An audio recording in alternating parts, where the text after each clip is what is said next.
Arch Manning, the debut of Arch Manning, and the roasting and the vilifying, the vilification of Arch Manning. The people coming out of the woodwork to say, oh, y'all didn't give Shedeur Sanders any grace, and, you need to roast Arch Manning the way you did Shedeur Sanders. How Shedeur Sanders gets dragged into the Arch Manning discussion speaks to the ignorance, the total ignorance and politicization and racialization of college sports. But if you just watch the games and you could drown out the noise, it's like, man, this is fascinating. Peyton Manning's nephew, Eli Manning's nephew, Cooper Manning's son. All this hype. He's a Heisman Trophy favorite coming into the season. He faces Ohio State and lays an egg for most of the game. Lays an incredible egg for most of the game. But if you're really watching, in the fourth quarter, the kid showed promise. He showed real promise. And looked like, okay, now I see what everyone's talking about. And if you step away from social media, if you step away from X and Black Twitter and the Shedeur Sanders cultists, because Shedeur Sanders is in the National Football League. He's the third string quarterback for the Cleveland Browns. He has nothing to do with Arch Manning. If you step away from that and just evaluate what really transpired, or if you just move Shedeur back to his college days, and we came up with this comparison for today's show. Shedeur Sanders, in his 30th career start, 30th. Remember, he started at Jackson State.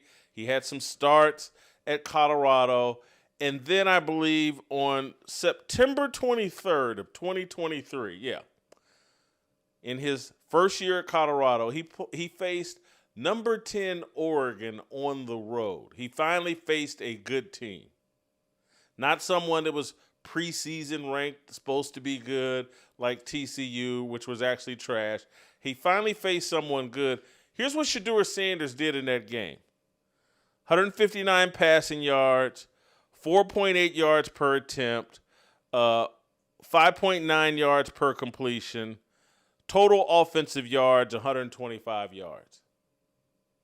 That was Shedeur Sanders against great competition, Bo Nix, Oregon, Dan Lanning, and he got his brains beat in. The whole Colorado team did. Arch Manning, I believe this is his third start. His third start against the defending national champions, Ohio State, which is always good. He's getting roasted for 170 yards passing, 5.7 yards per attempt, 10 yards per completion, and total offensive 208 yards. Let's pump the brakes before we cancel Arch Manning. Let's pump the brakes. Don't let Twitter and social media and the Shedeur cultists ruin Arch Manning. He may not win the Heisman this year, but I don't think the story has been written about Arch Manning just yet. Let's wait and see a little. Well, you didn't give Shedeur time. No. We gave Shedeur plenty of time. When Shedeur was at Jackson State, we celebrated him. When Shedeur showed up at Colorado, he was handed the starting job without competing. Every broadcaster lived in fear of criticizing Shedeur Sanders. Every broadcaster lived in fear of crossing Deion Sanders. There's no fear of Cooper Manning, Peyton Manning, Eli Manning, Big Archie Manning. No fear.